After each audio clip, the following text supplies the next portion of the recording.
Hello guys, tayo muna ay dumayo sa mundo ni Super Mario. Ano-ano kaya mga detalye, easter eggs at natatagong references na nalagpasan mo sa pelikulang Super Mario Bros. The Movie?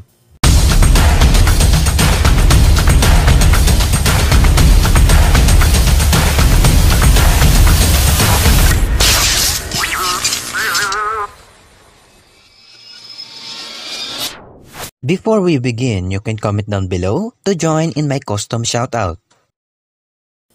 Unang lumabas ang larong Super Mario noong September 13, 1985 at ang karakter na ito ay siyang ginawa ng isang Japanese game designer na si Shigeru Miyamoto.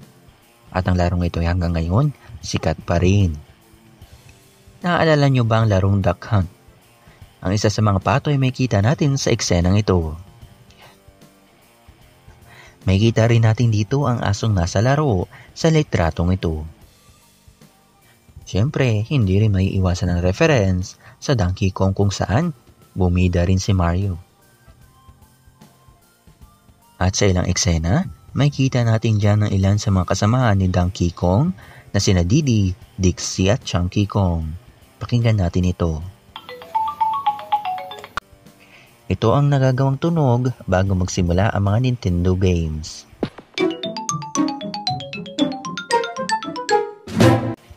Makikita rin natin ng ilan sa mga references sa ilang video games gaya ng Wrecking Crew, Pikmin, Ice Climber,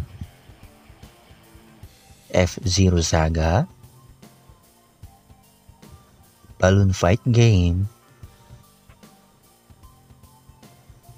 Pro Wrestling, at marami pang iba. Ang Super Mario Bros. The Movie ay isa sa mga pelikula na mula sa Illumination Studio kung saan galing ang ilang pelikula gaya ng Despicable Me at Minions. At speaking of Minions, may napansin ba kayo sa suot ni Super Mario? Well, ito lang naman ay inspirado sa suot na jumper ng mga Minions.